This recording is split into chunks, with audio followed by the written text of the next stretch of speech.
Selamat datang di SD Negeri 1 Panginrejo, sebuah sekolah dasar yang terletak di Jalan Brigjen Katamso nomor 74 Purworejo.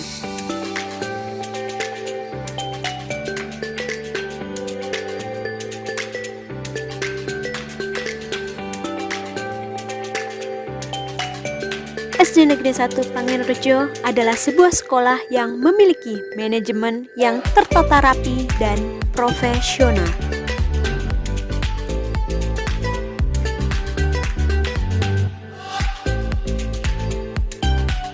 Selain itu, SD Negeri 1 Panginrejo senantiasa meningkatkan mutu untuk dapat berdaya saing.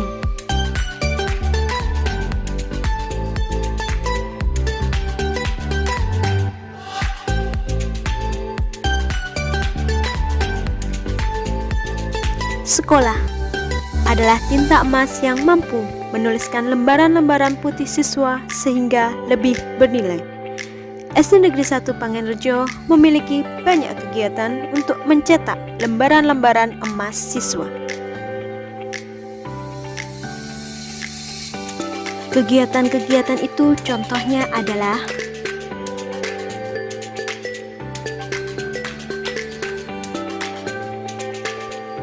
menari dolala setiap hari Kamis,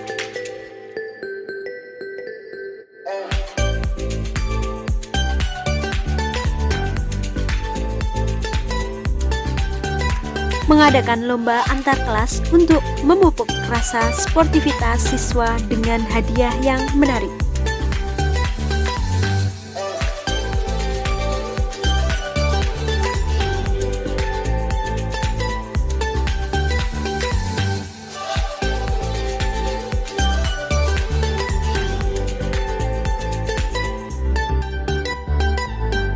Kegiatan pramuka sebagai salah satu ekstrakurikuler unggulan di SD Negeri 1 Panginrejo.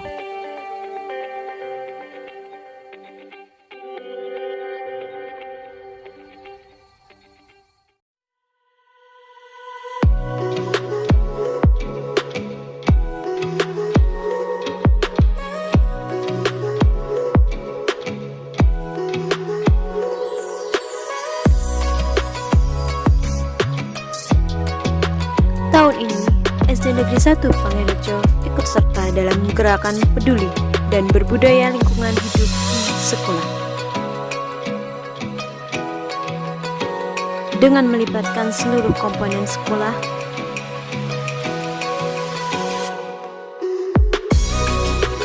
terjadi perubahan yang cukup besar antara sebelum dan setelah gerakan peduli dan berbudaya lingkungan hidup di sekolah diterapkan.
SD Negeri 1 Panginrejo akan terus bertumbuh, berubah, dan menjadi sekolah yang dapat menerapkan gerakan peduli dan berbudaya lingkungan hidup di sekolah lebih baik.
semuanya. Puji syukur kehadirat Allah SWT yang telah memberikan rahmat, taufik dan hidayahnya sehingga pada siang hari ini kita dapat berkumpul di ruangan ini untuk melaksanakan praktik baik budaya positif yang merupakan tugas aksi nyata modul 1.4.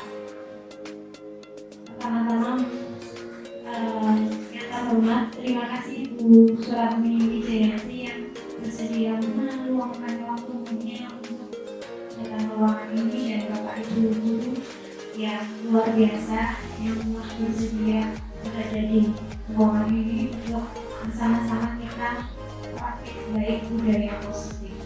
Sebelum memulai acara, mari kita awali dengan membaca Bismillah bersama-sama. Selanjutnya kepada Ibu Suratmi Wijayanti dipersilakan untuk memberikan sepatah dua kata selanjutnya. Silakan.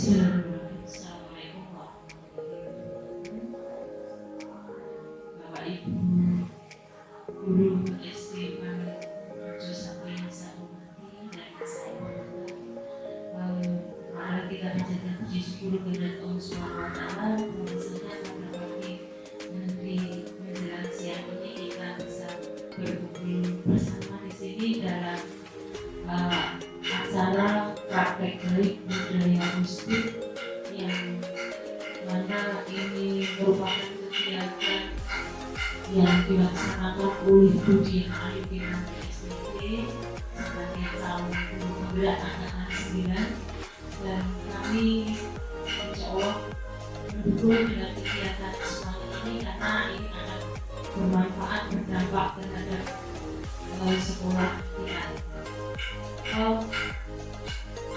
Praktek baik budaya positif ini, budaya positif sekolah itu adalah merupakan nilai-nilai yang baik yang merupakan perilaku dan karakter yang baik diterapkan di sekolah. Untuk itu nanti kami siap untuk menerima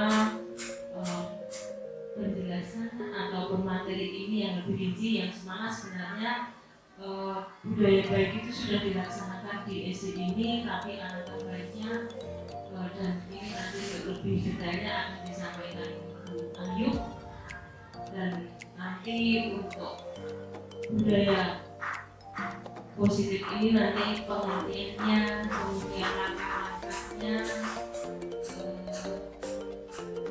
yang bisa diterapkan di sekolah ini semoga akan membawa positif terhadap sekolah kita ini. Untuk itu kami terima kasih sekali kepada Bu Ayu yang sudah memberikan materi ini, semoga bermanfaat bagi kita semuanya, dan semoga Bu Ayu dapat dan teman-teman di sini bisa menerapkan budaya positif itu. Demikian Bu Ayu, terima kasih. Saya berikan kepada Bu Ayu selanjutnya. Akhir kata, wassalamualaikum warahmatullahi wabarakatuh. Terima kasih kepada Ibu Suratmi Wijayanti selaku Kepala SDG 1 Pangerjo yang memberikan sambutannya. Kemudian mari kita awali saja materi ini. Budaya positif, ada beberapa hal. Yang pertama yaitu menurut Ki Hajar Dewantara bahwa tujuan pendidikan adalah menuntun segala kodrat pada anak-anak agar mereka dapat mencapai keselamatan dan kebahagiaan yang setinggi-tingginya, baik sebagai manusia maupun sebagai anggota masyarakat. Jadi anak-anak harus bahagia dalam kehidupannya, harus dalam pendidikannya, dia harus bahagia agar dapat mencapai kodratnya, kodrat kehidupan manusia yang seutuhnya, agar nanti ketika anak-anak ini berada di dalam masyarakat, dia dapat memberikan potensinya untuk kehidupan selanjutnya. oleh pendidik itu hanya menuntun. Jadi kita hanya menuntun anak-anak untuk dapat bertumbuh sesuai dengan keinginannya. Mereka adalah kertas buram yang sudah memiliki ilmu masing-masing. Jadi anak datang ke sekolah tidak kosong, jadi dia memiliki ilmu dan kita membimbing mereka agar dapat mencapai puncak kebahagiaannya. Selanjutnya saya mohon maaf, saya di sini bukan sebagai materi yang baik karena soal pengalaman saya masih kurang. Jadi saya menamakan di sini juga seperti Muyai Segoro karena pengalaman Bapak dan Ibu tentu lebih banyak daripada saya, seperti itu. Kemudian dilanjutkan budaya positif di sekolah, yaitu nilai-nilai atau kebiasaan di sekolah yang berpihak pada peserta didik agar mereka dapat berkembang menjadi pribadi yang kritis, penuh hormat dan bertanggung jawab. Jadi budaya positif itu adalah budaya di sekolah agar mereka melakukan kebiasaan-kebiasaan yang berpihak pada mereka. Jadi bukan karena paksaan, mereka melakukan kebiasaan karena mereka suka untuk melaksanakannya. Contohnya tiket kelas dilakukan setiap hari karena mereka suka, tidak karena ayo cepet tiket itu tidak, tapi dia secara otomatis mereka akan melakukan kebiasaan itu. Dan kami lihat di sini juga anak-anak sudah melakukan kegiatan tiket dengan senang hati dan sudah melaksanakan tiket kelas itu secara teratur. Mungkin hanya sedikit dipantau, kalau dipantau itu jelas karena tidak mungkin murid tiket kita tinggal pergi seperti itu. Kemudian perubahan paradigma untuk membangun budaya yang positif, sekolah perlu menyediakan lingkungan yang positif, aman, nyaman agar murid mampu berpikir, bertindak dan mencipta dengan merdeka, mandiri dan bertanggung jawab. Lazimnya, disiplin dikaitkan dengan kontrol. Dalam hal ini kontrol guru dalam menghadapi murid. Jadi walaupun mereka merdeka, tetapi kontrol tetap ada pada guru. Jadi murid merdeka bukan mereka diumbar, kalau bahasa Jawanya diumbar begitu saja, tetapi kontrol tetap menjadi guru. Kita mengontrol waktu mereka dengan pendidikan seperti itu. Selanjutnya, kalau kita ibaratkan sebuah lingkaran, jadi di dalam kelas itu pasti ada sebuah kesepakatan kelas. Kalau istilah dulu adalah tata tertib. Kalau tata tertib itu dibuat satu arah, jadi kita membuat terlebih dahulu. Sementara kesepakatan kelas kita membuat dengan siswa. Siswa mengusulkan apa, kemudian kita bersama-sama membuat kesepakatan kelas. Dengan adanya kesepakatan kelas yang dibuat bersama-sama, dimungkinkan siswa jadi memiliki keyakinan untuk melaksanakan kesepakatan kelasnya. Jadi dua arah antara guru dan siswa. Kemudian setelah mereka meyakini keyakinan kelasnya, akan tumbuh lingkungan belajar yang positif. Kemudian akan tumbuh budaya positif dalam masyarakat. Seperti itu. Nah, yang ini kita lakukan di sini adalah Anda adalah A. Tugas Anda adalah mengepalkan tangan dengan satu tangan Anda. Coba Anda bayangkan bahwa Anda menyimpan sesuatu yang sangat berharga di dalam kepala tangan Anda. Anda perlu menjaga benda tersebut sekuat tenaga Anda karena begitu penting untuk kehidupan Anda. Tugas rekan Anda D. Mencoba dengan segala cara untuk membuka kepala tangan Anda. Teman Anda D boleh membujuk, menghakimi, mengintimidasi, memarahi, menggoda, menggelitik, bahkan menawari Anda uang akan bersedia membuka kepala tangan Anda. Dan untuk melakukan ini saya boleh meminta tolong kepada salah satu Bapak Ibu guru untuk menjadi yang B. Sinten Mbak Linda? Boleh ke depan, ya. Jadi tugas Linda adalah berusaha membuat saya membuka kepalan tangan saya dengan segala cara. Boleh, silakan. Bu Ayu minta tolong buka kepalan tangan. Ayo cepat buka. Buka sekarang juga. Buka. Tidak mau buka, nanti Bu tidak akan hukum. Seperti itu contohnya. Jadi kenapa kita harus melakukan ini sama terlebih dahulu? Kenapa kita melakukan ini? Ini ada sebuah proyeksi. Jadi tadi ada pertanyaan yang harus kita jawab. Apakah Anda membuka tangan Anda? Tidak, kan? Mengapa alasan Anda membuka kepala? Tidak membuka karena ya tindakan yang dibuat B tidak membuat saya ingin melepaskan apa hal yang saya simpan di dalam kepalan tangan ini. Apakah B berusaha menutup itu? Tidak bisa. Kenapa? Karena ini ibarat tangan ini ibarat sesuatu yang terkekal, itu ibarat prinsip yang kita pegang. Berapapun banyak prinsip itu kita pegang dengan cara apapun, jika orang lain berusaha untuk membuka, tidak akan bisa. Jadi kira-kira siapa yang memegang kendali kontrol dalam kepalan tangan ini? Diri sendiri. Jadi kita memegang kendali atas segala sesuatu yang ada pada diri kita.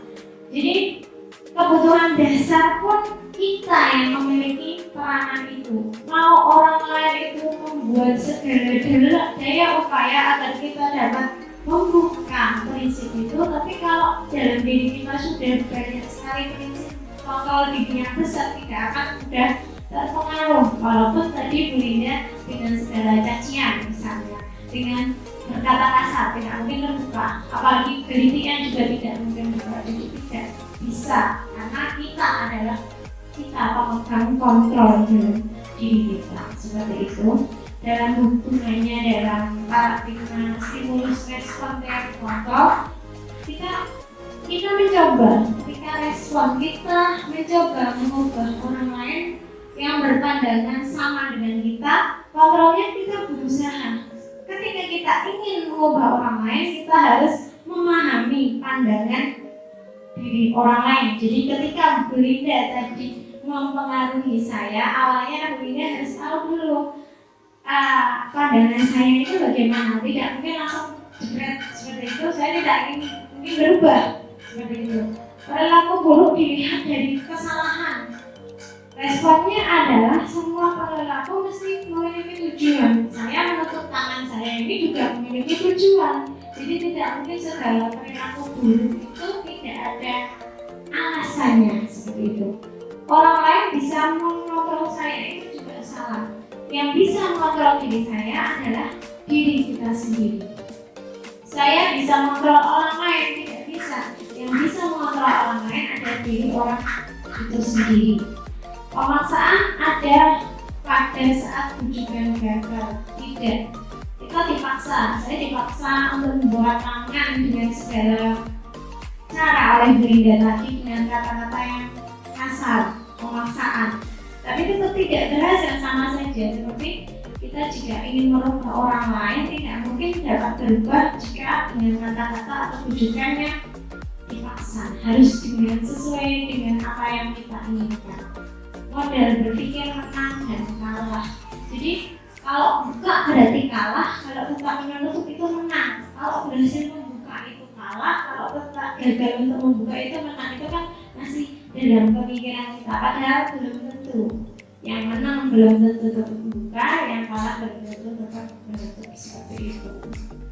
Kemudian apa itu disiplin? Disiplin berasal dari kata disiplin, belajar. Makna asal dari kata ini berkonotasi dengan disiplin diri dari murid-murid atau Socrates dan Plato. Disiplin diri membuat orang menggali potensinya maju untuk sebuah tujuan. Apa yang kita hargai, namun dalam budaya kita makna kata disiplin telah berubah menjadi sesuatu yang dilakukan seseorang pada orang lain untuk mendapatkan kepatuhan.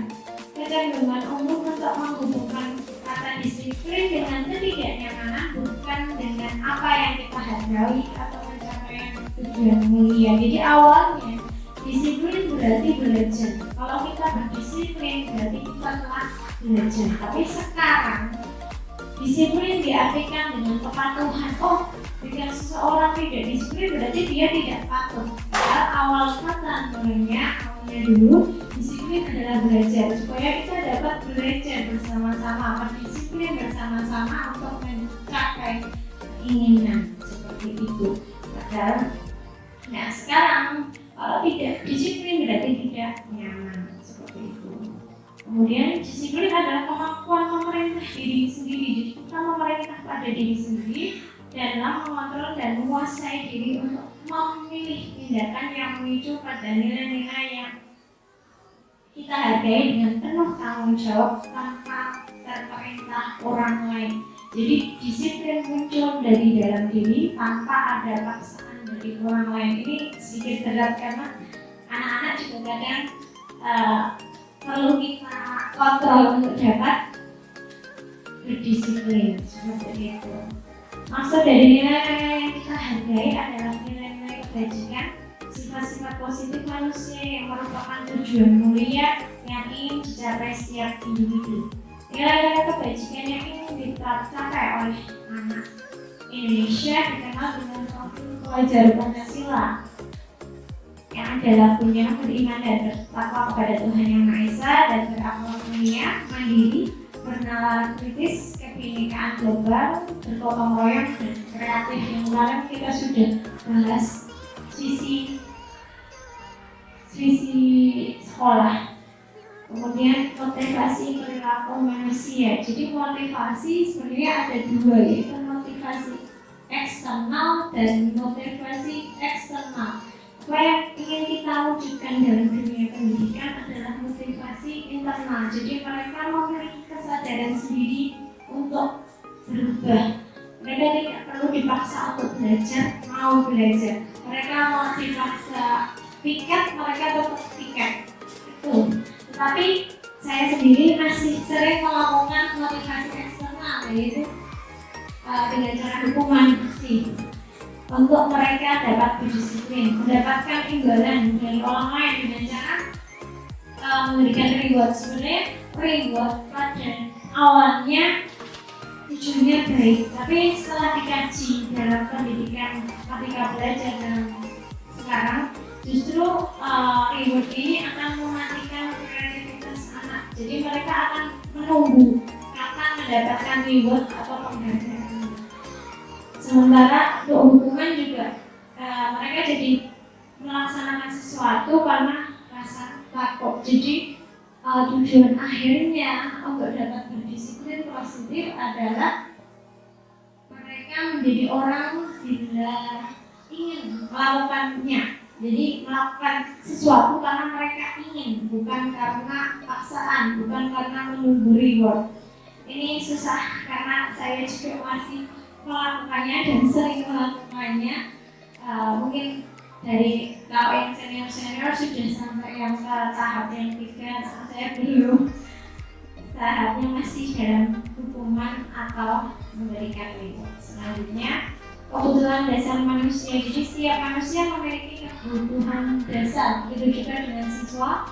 Siswa akan mau dicintai, disayangi, penguasaan, menguasai sesuatu, kesenangan. Mereka akan suka membuat senang, kebebasan. Jadi bebas untuk melakukan sesuatu. Contoh dari kegiatannya adalah Ibu Ani, guru kelas 5 di SD Pelita Hati, sedang bingung menghadapi ulang salah satu murid di kelasnya Agus. Beberapa anak telah datang dan mengeluhkan Agus yang sering kali meminta bekal makan siang mereka dengan paksa. Jika Anda menghadapi situasi seperti Andi, Ibu Ani, apa yang akan Anda lakukan menurut Anda? Kira-kira apa alasan Agus melakukannya? Kita analisis bersama. Jadi si Agus ini mengeluh beberapa anak si Agus pilih meminta bekal. Kira-kira kalau dihubungkan dengan rasa cinta cinta, penguasaan, kesenangan, dan kebebasan. Agus kekurangan dalam kebutuhan apa? Kira-kira karena dengan paksa dia menghambat. Kira-kira kesenangan karena suka memaksa. Ya. Kemudian Linda, kira-kira sebentar, apa?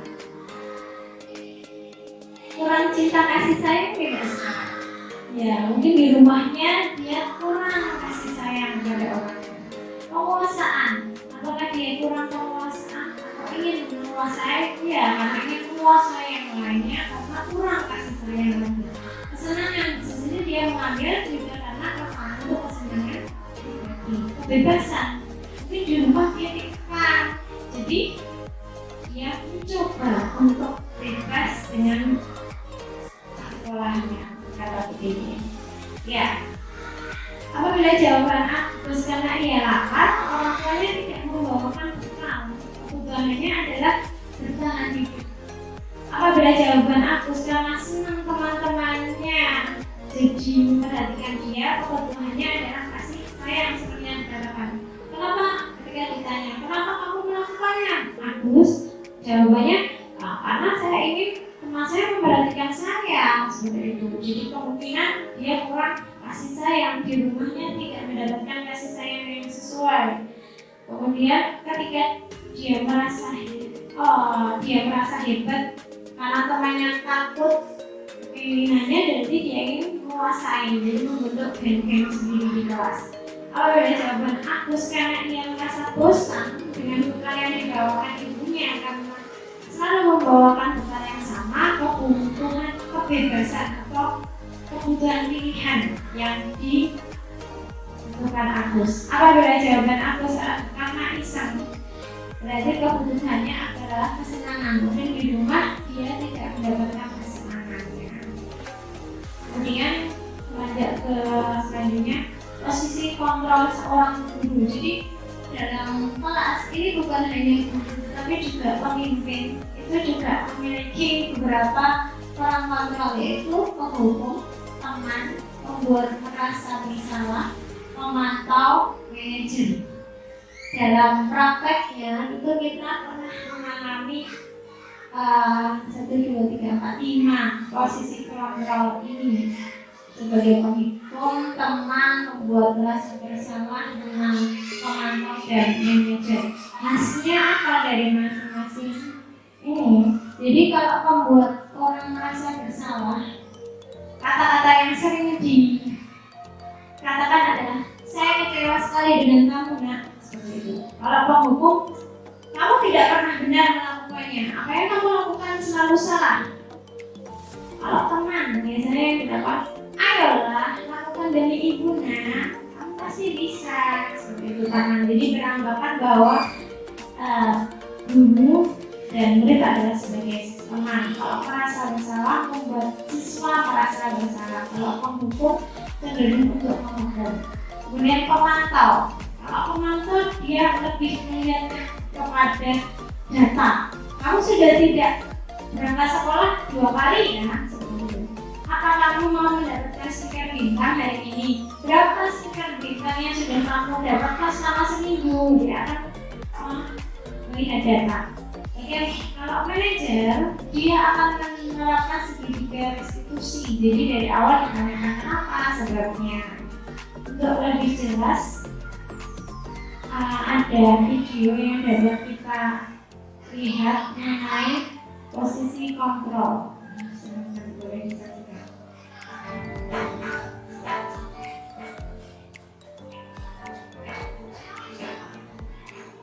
Pagi anak-anak, silakan PR yang kemarin diberikan diletakkan di meja. Atau kamu sudah mengerjakan belum? Belum mengerjakan lagi. Kamu selalu ya ngerjain PR. Sekarang kamu duduk di depan, lalu tulis. Saya berjanji tidak akan mengulangi lagi. Saya berjanji akan berusaha menjadi murid yang rajin belajar sampai pelajaran saya selesai.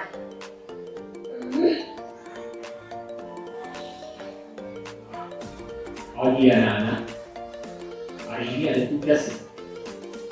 Ada yang belum mengerjakan, Anton, kamu sudah mengerjakan? Belum, Pak. Kamu nggak mengerjain tugas. Kamu mau jadi apa nanti? Kamu lihat sekarang. Coba bayangkan orang tua betapa kecewanya sama kamu. Kamu itu sudah kelas 5. Harusnya bertanggung jawab sama dirimu sendiri. Maaf, Bu. Saya terlambat. Ya udah, nanti jangan diulangi lagi ya. Kalau kamu rajin, ibu senang lihatnya. Ya, lain kali tepat waktu ya masuknya. Terus dulu dong. Kita kan teman. Wah, jadi kalau aku terlambat lagi, apa ya?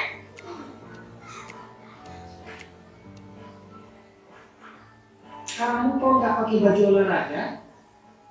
Bapak catat, kamu sudah 3 kali loh nggak ikut olahraga bulan ini. Iya, Pak.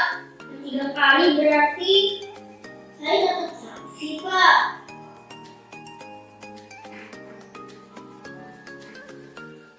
Ini, Bu. Saya kumpulin tugas. Maaf ya, Bu. Saya terlambat kumpulin tugas. Kenapa kamu terlambat mengumpulkan tugas? Iya, Bu. Saya kalau sore banyak ibu jaga warung. Besok pas kumpulin tugas. Kira-kira nih, apa yang bisa kamu perbaiki supaya kamu bisa mengerjakan tugas tepat waktu? Coba, kapan biasanya kamu membantu ibu jualan? Kadang sampai di malam-malam, Bu. Bagaimana kalau kamu membuat jadwal? Kapan kamu akan mengerjakan tugas? Oh, gitu ya, Bu. Saya coba deh, Bu. Terima kasih, Bu.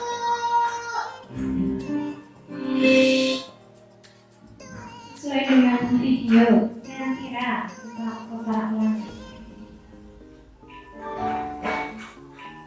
Video pertama, Pagi anak-anak.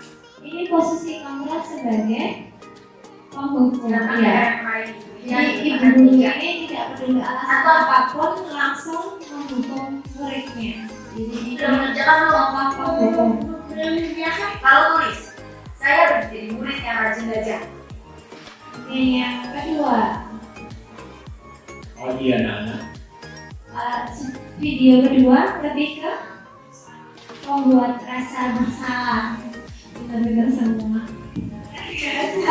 Ini adalah membuat rasa bersalah. Jadi si bapak ini tidak peduli alasan apapun yang diberikan kepada murid, dia akan menyerang hatinya, langsung membuat dia merasa bersalah. Harapannya agar si anak tidak melakukannya, padahal ya tetap melakukan. Oh, Ini membuat kamu rasa sudah bersalah. mengerjakan?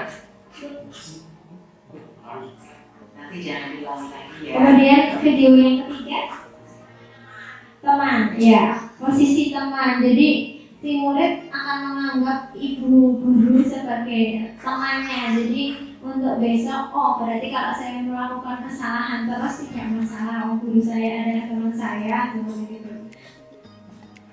Ya, Ya, ini kemudian kalau yang ini mantau. Jadi bapak gurunya, bapak guru olahraganya ini mengingatkan, oh aku sudah melakukan 4 kali pelanggaran, 5 kali pelanggaran, atau kamu sudah mendapatkan berapa bintang misalnya. Oh kalau kamu sudah mendapatkan 10 bintang berarti kamu mendapatkan hadiah, seperti itu pemantau. Kan olahraga. Dan yang terakhir manajer. Ini yang sering kita lakukan di kelas. Kan pasti sudah sering Bapak Ibu lakukan di kelas, menanyakan sebab mereka tidak mengerjakan PR, tidak melakukan melanggar sesuatu. Pasti ini yang lebih sering di kalian monggo kalian dipancet.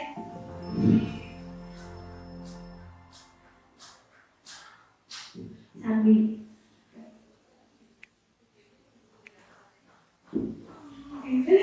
selanjutnya dari 3 kontrol ini yang lebih ada 1, 2, 3 yang arah yang positif dan 2 yang negatif dan 3 ke arah positif. Kira-kira dari kelima ini mana yang menuju ke arah positif, mana yang menuju ke arah negatif? Manajer positif, mantap negatif. Kalau teman positif. Kalau pembuat rasa bersama tadi sudah negatif, memantau positif. Jadi yang harus yang negatif adalah pendukung dan rasa bersama. Tapi untuk ideal, walaupun teman, pemantau dan manajer itu semuanya positif, tetapi untuk diterapkan di sebuah sekolah lebih baik ke manajer. Karena kalau teman justru akan tidak menghargai gurunya. Mereka akan menganggap bahwa ya guruku adalah temanku, jadi saya boleh melakukan banyak kesalahan seperti itu. Kalau menantau mereka akan Facebook, jadi seperti robot.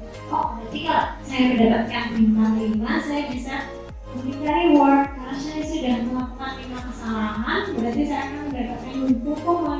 Jadi hati mereka tidak akan tergerak untuk dapat berkreativitas atau dapat menanggung tanggung jawabnya. Sementara yang sering kita lakukan adalah posisi manajer, meminta mereka untuk memperbaiki kesalahannya sendiri, melakukan kita sendiri.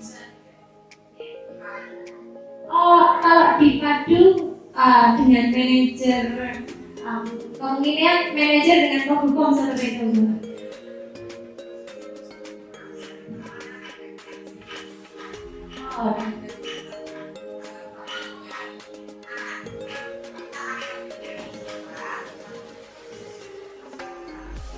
Bisa Bu, nanti otomatis kalau sudah menerapkan manajer, teman itu akan ikut Bu.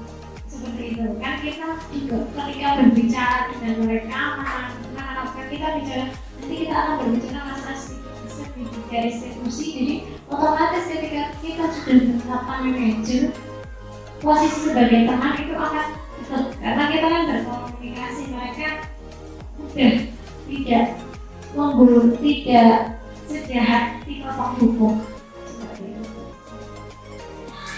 Kemudian keyakinan kelas ini yang perlu dirubah, karena kebanyakan saya kemarin juga di awal tahun sebelum mempelajari ini membuatnya tata tertib, tapi ternyata setelah mengetahui materi ini kita membuatnya adalah keyakinan kelas. Jadi kita membuat tata tertib yang sesuai dengan keinginan mereka. Ayo anak-anak, apa yang akan kita keyakinan apa yang akan kita laksanakan selama 1 tahun di kelas ini.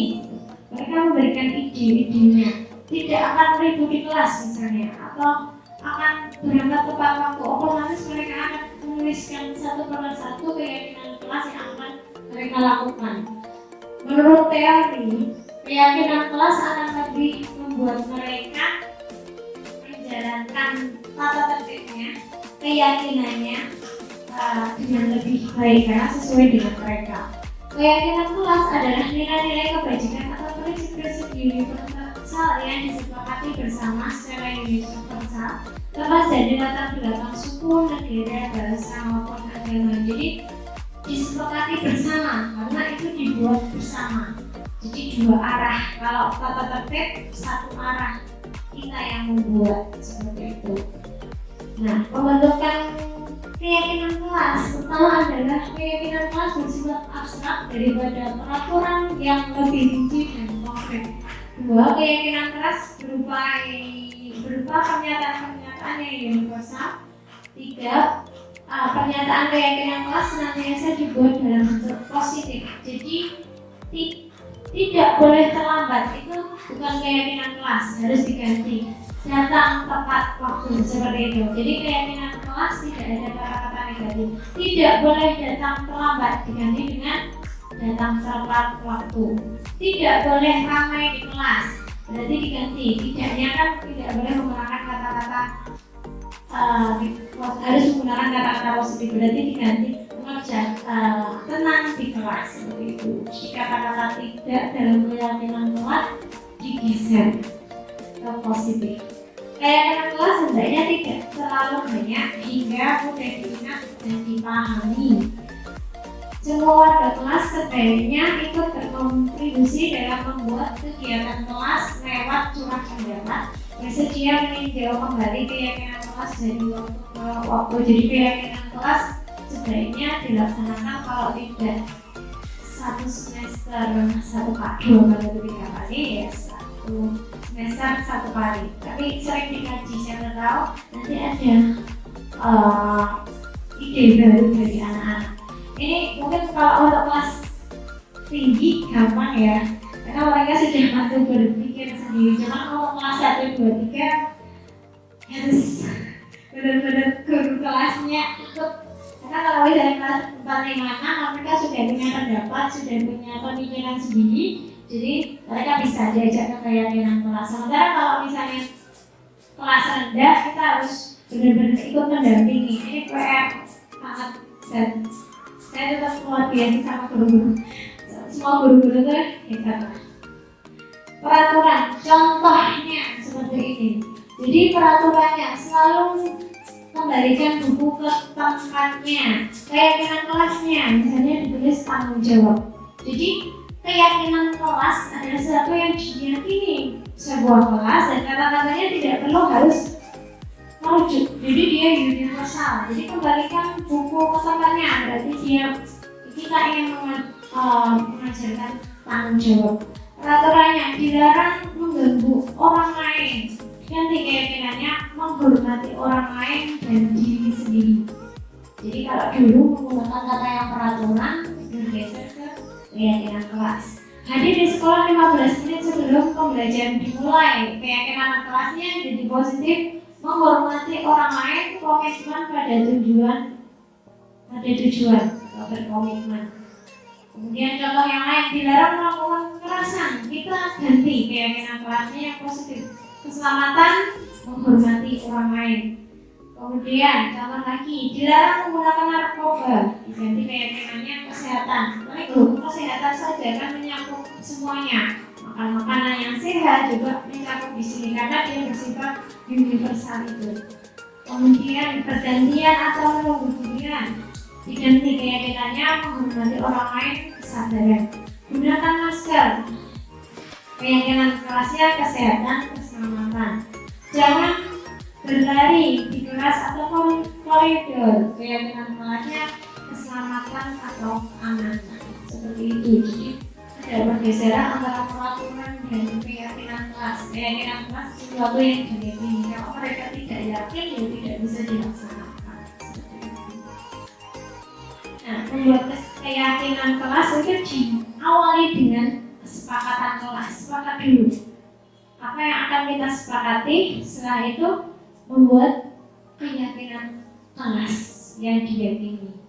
Kalau dulu kan kita ketik gitu, gampang langsung tertulis ini tidak boleh ini. Nah, sekarang kita membuat anak-anak ikut dalam kontribusinya membuat keyakinan kelas seperti itu. Ini contoh kemarin yang pernah saya laksanakan di kelas 5 untuk membuat keyakinan kelas. Mereka menuliskan satu persatu keinginan mereka yang akan dilaksanakan seperti itu. Kelas tinggi saya rasa lebih mudah ya, karena mereka bisa langsung gitu. Tapi kalau kelas rendah perlu bimbingan yang ekstra. Kemudian kita ke segitiga restitusi. Apa itu segitiga restitusi? Itu proses kondisi bagi murid untuk memperbaiki kesalahan mereka sehingga mereka bisa kembali dalam kelompok. Misalnya ini dilakukan ketika sebuah siswa melakukan kesalahan. Kan biasanya ketika seorang siswa melakukan kesalahan terus dipoyoki dengan temannya, dia akan kembali lagi ke kelas itu merasa malu, merasa aku sudah dibully seperti itu kan. Nah, kalau melalui segitiga restitusi, guru mampu membantu murid menjadi lebih memiliki tujuan disiplin positif serta memulihkan dirinya setelah berbuat salah, membantu murid untuk jujur pada diri sendiri dan mengevaluasi dampak dari kesalahan yang dilakukan, memberikan penawaran bukan paksaan. Jadi kalau dalam segitiga restitusi ada 3 langkah yang akan dilaksanakan, yaitu pertama menstabilkan identitas, memvalidasi tindakan yang salah, kemudian membuat keyakinan. Jadi ketika seorang siswa misalnya, contohnya dia tidak mengerjakan PR misalnya, otomatis kita akan memanggil atau memberikan wejangan. Jadi pertama yang dilakukan adalah menstabilkan identitas. Kita pasti akan melakukan identitas. Kamu tahu kenapa kamu dipanggil ke sini? Ya Bu, saya tahu. Kamu tahu kamu telah melakukan kesalahan? Ya Bu, saya tahu saya telah melakukan kesalahan. Oke, kalau kamu sudah tahu kamu melakukan kesalahan, setiap orang pernah merasa bersalah. Setiap orang pernah melakukan kesalahan. Tapi apakah kamu bersedia untuk memperbaiki kesalahan tersebut? Kita usaha untuk mereka, walaupun mereka salah, tapi mereka mau untuk dapat berubah. Validasi tindakan yang salah. Contohnya, kamu tentu punya alasan. Kenapa kamu tidak mengerjakan PR? Pasti ada alasannya. Mereka akan mengatakan alasannya. Setelah kita dapatkan alasannya, yaitu dengan menanyakan keyakinan. Kira-kira kamu tahu kamu berbuat salah, kamu punya alasan, apa yang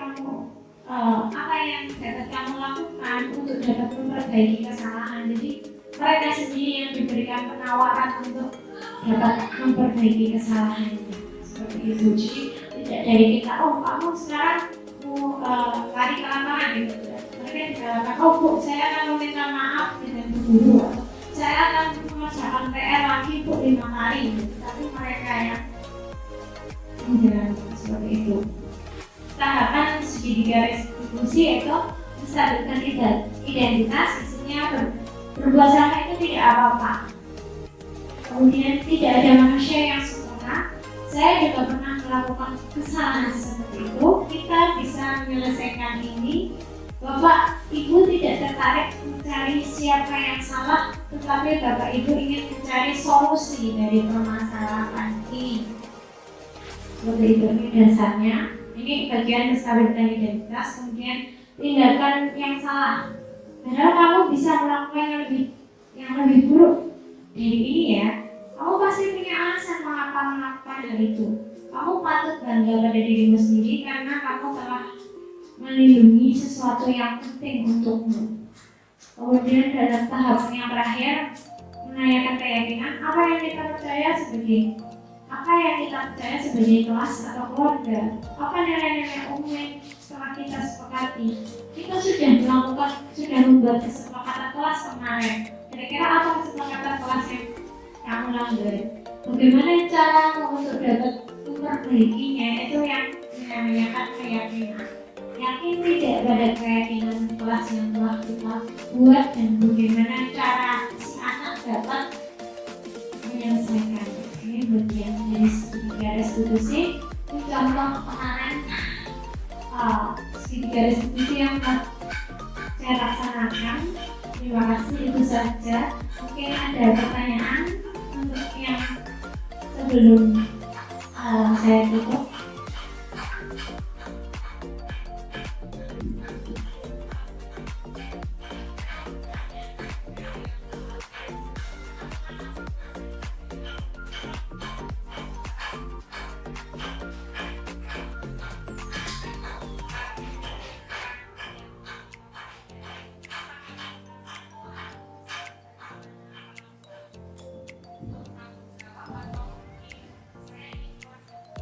Oh, ya terima kasih. Untuk membuat keyakinan kelas, jadi pertama yang dilakukan jelas curah pendapat dulu kan untuk melakukan kesepakatan yang mereka menulis bebas, terserah mereka ingin apa sih tata tertib, misalnya bahasa mereka yang gampang kan tata tertib apa yang kalian ingin lakukan di kelas ini, mereka menulis bebas, lalu ditempelkan. Sudah setelah sudah selesai kan itu pasti dari tulisan anak ada yang masih negatif. Tidak terlambat tidak boleh itu. Baru setelah itu bagian tahap kedua yang negatif itu dibuat ke positif dulu. Setelah dibuat ke positif, baru dibuat ke keyakinan kelas. Seperti itu. Keyakinan kelasnya dari yang mereka kesepakatan kelas itu. Jadi kita yang membantu nanti ini kira-kira tidak datang tepat waktu. Nilai keyakinan kelasnya apa? Nanti kita yang membimbing. Setelah itu kalau berlanjut ke tahap selanjutnya, yaitu ada tanggung jawab dan bukan tanggung jawab. Tanggung jawab kita, misalnya siswa datang tepat waktu. Tanggung jawabnya kita adalah memantau siswa untuk datang tepat waktu. Seperti itu.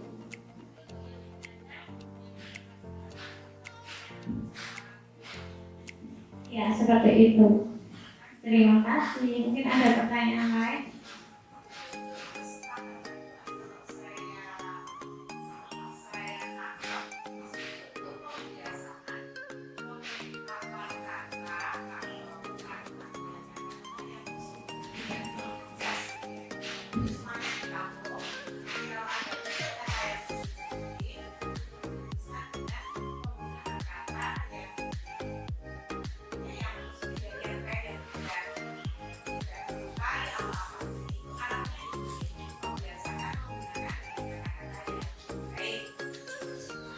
Tepat sekali. Jadi kesepakatan kelas di sini supaya tidak, ya itu membuat anak merasa kecil gitu, merasa kok itu gitu. Dengan kata-kata yang lebih positif untuk berpihak kepada anak. Gitu. Tepatnya tidak industri lagi. Ada hal lain? Jika tidak ada, terima kasih atas kerjasamanya dan masukannya.